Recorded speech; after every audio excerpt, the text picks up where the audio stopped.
Welcome to Lola's Frugal Life Podcast. If you're on a mission to be more frugal with both your time and money, you're in the right place. In this podcast, we talk about topics that help enhance living a frugal lifestyle.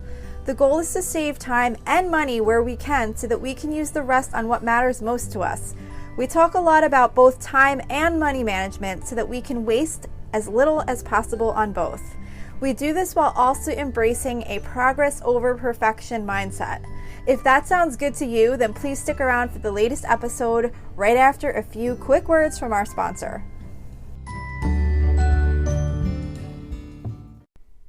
Hi everyone, welcome back to Lola's Frugal Life Podcast. Today I am going to be talking about the ways that sinking funds can save your budget. So I have done several episodes on sinking funds over the years, but I still think it's really important to bring it up at least once in a while because there are definitely people that either aren't using sinking funds, don't even know what they are or how to use them. And I just feel like they're such an important tool that it's important to bring it up occasionally for those that haven't been using them, or even just as a reminder for those who have used them in the past and maybe got kind of out of the habit. And I did go back and check my notes, and the last time I did an episode on sinking funds was last summer. So I think we're due for another mention about how useful sinking funds can be in helping you stick to your budget. If you're not familiar with the term sinking fund, it's really basically just an amount of money that's set aside for a specific future expense. The account is typically funded on a weekly or bi-weekly basis so that by the time the expense is expected to happen, you already have the money set aside. And sinking funds are basically used for the type of expenses that you know will be coming. They just don't occur on a regular weekly or monthly schedule. So when they do come up, you don't want to have to use other resources to cover them if you fall short. As far as where you keep the money held aside for your sinking funds, you can either segregate it within like your main checking or savings accounts, or you can set up separate bank accounts. It really just depends on what works best for you and how detailed you want to get. If you feel like you're the type of person that is going to spend money that you see sitting in your checking account, even though you know it's held aside for another purpose, then maybe you might want to move that into a separate account. But it's really whatever you're comfortable with. It's more just about having the money identified and set aside for a specific purpose, and within that you can have that money detailed as detailed as you want. Like, I am really detailed. I like to have every dollar like for a very specific purpose, but you don't have to do it that way. You can do it kind of like average out what you're going to need for all these various things, and then just kind of have like one pool of money to be used as needed. So when I first started budgeting, I really struggled with going over budget all the time because I would forget about the expenses that did not happen on a regular weekly or monthly frequency. I would account for the big irregular expenses like home or auto insurance, that type of thing, but I never really took into account things like pet food, birthday gifts, medical copays, school supplies, and all of those other random things that I would assume would wind up getting covered by the miscellaneous portion of my weekly budget. But what I didn't take into account was that the weeks when these expenses did not occur, I would spend the money on other things. And then the times when the expenses did come up, it seemed like they all just came at once. One kid would need supplies for a school project. At the same time, we got invited to a birthday party, while I ended up having an unexpected doctor's visit and then also had to pay for a prescription. And because everything would hit at once, I would go over budget because I had no money set aside to cover these items from when previous weeks were under budget. I wound up just spending that money. So as these types of expenses kept happening, I started to take note of what they were and started putting money aside each week instead of spending it. And then as the expenses came up in the future, I had money set aside for them. So it took a while to figure out how much to put aside each week and to really get a hold of all of these types of expenses. But it just kept getting better and better as I kept really noticing and making adjustments to make sure that any of these things that would keep happening and messing up my weekly budget, that I would say, okay, this looks like this is something that I need to start saving for on a regular basis. And by thinking ahead and putting money aside each week for these expenses that I knew would be coming, I eliminated so much stress that was caused when all of these things would happen at the same time, because since I already had money set aside to cover the expense, it really didn't matter when they happened. So, the thing you want to think about too with your sinking funds is, like I said, you don't really need to be super detailed in your sinking funds. You can come up with a weekly amount to roughly cover all of those random expenses that you think of that are going to be coming. When one of the expenses comes, you could just pull it from your general sinking fund, or like I said, I like to be really detailed with mine. I just enjoy it. It's not like I think it's better or worse. It's just something that I like to see the dollars segregated out in a little bit more detail.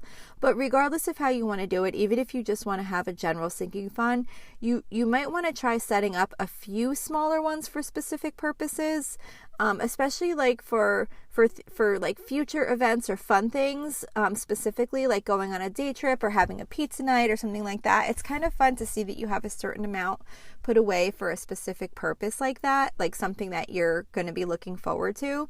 And it's also important not to discount putting away small amounts of money because they might seem like they don't matter. One example that I always give is after one of my daughters had her prom, it occurred to me that I could start saving up now for my next daughter's prom, even though it was a few years out. So I decided to just put aside $3 a week to save up for her prom. And putting aside $3 a week might seem like a waste of time to some people, but I don't think they'd be upset about having an extra $300 set aside to use for an event that is going to be coming. So like right now, you might think like, oh, well, that's not going to happen for 2 or 3 years from now, so I'll deal with it then.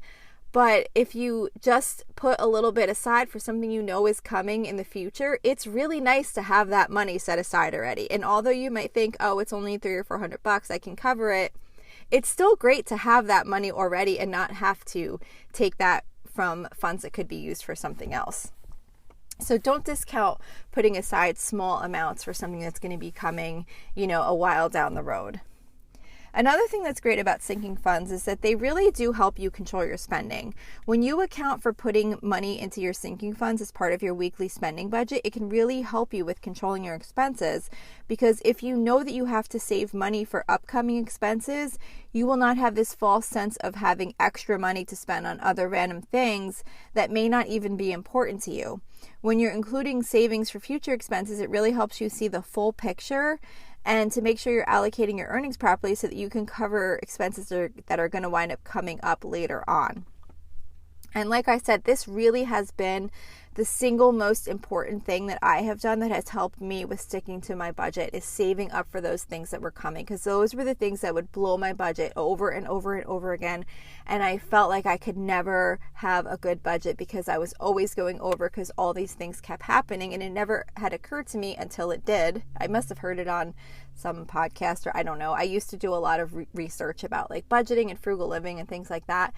And when it kind of when I learned about it and I started doing it, I was just like, this is the best thing ever, because now instead of spending that money on other things, I'm saving it up. And when those things happen, I'm not stressing because I already had the money set aside and it's not making me go over budget.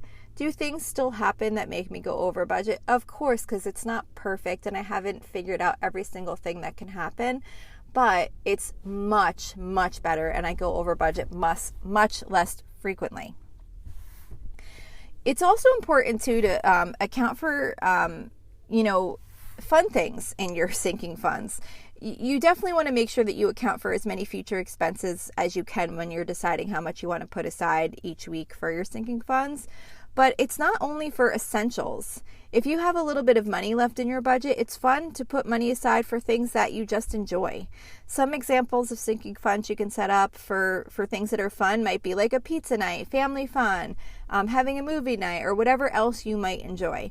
There's just something that feels great about pulling money from a fund that you've already set aside to do those types of things, rather than using them from some other source and not really knowing if you might not be able to afford it or if you should be using that for something else.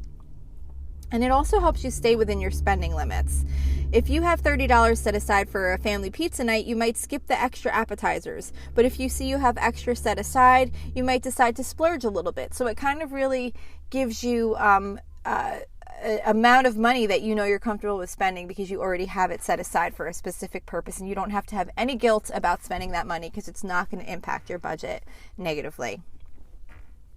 So, of course, though, as we all know, no matter how much we plan, something else will always come up that we didn't think of. And it's nice to have some sinking funds that we can pull from to cover other expenses if needed. Of course, we don't want to pull from things like money that's set aside for insurance or other important essential bills. But if we do have money set aside for some of those fun things, like I mentioned, like a pizza night, for example, that money could easily be put towards an unexpected expense that came up. We can skip the pizza night until we have a little bit more money for next time. So, sometimes you might end up with more in a sinking fund than you know you will need too. And that's another instance where maybe you can transfer that money to another fund to cover some other expense, either something fun that you want to do, or like I said, one of those unexpected expenses that came up that you just didn't have enough money to cover. And as far as excess funds, like for example, we have a spare truck that we only need to put gas in once in a while. So I put aside a little bit of money each week until we have enough in our truck gas sinking fund that basically will cover one tank of gas. Once I have enough saved for a tank of gas, I'm not going to need to put more than a tank of gas in, obviously, at one time into the truck. So until I need that money again, I'll start reallocating that money elsewhere for some other fund that I want to save up until the time when we wind up getting gas and then having to start putting money aside again. So just kind of, planning and looking at your funds and what their purposes are, you can kind of determine what ones you could potentially pull from if needed and what ones you could reallocate money from for a period of time until you wind up needing to put money aside again for that purpose. So some ideas for types of expenses that you can create sinking funds for might be things like home repairs and maintenance, car maintenance, medical copays or prescriptions, annual or semi-annual insurance payments, annual subscription fees, pet food and supplies, pool costs in the summer, gardening, if you like to do planting. These are all types of things that come up seasonally. Birthday gifts, vet bills, holidays, clothing, school supplies, pizza or takeout food, family fun, vacations.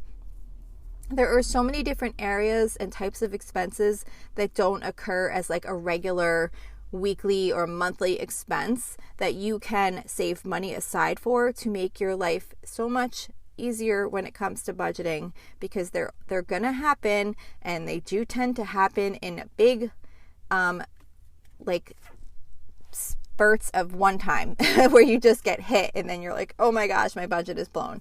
But think through these types of things that are going to be coming that you could start saving for now. It really, really does make a big difference. And if this is all new to you and it feels a little bit overwhelming, then just start small. Pick the one expense category that you find most often causes you to go over budget.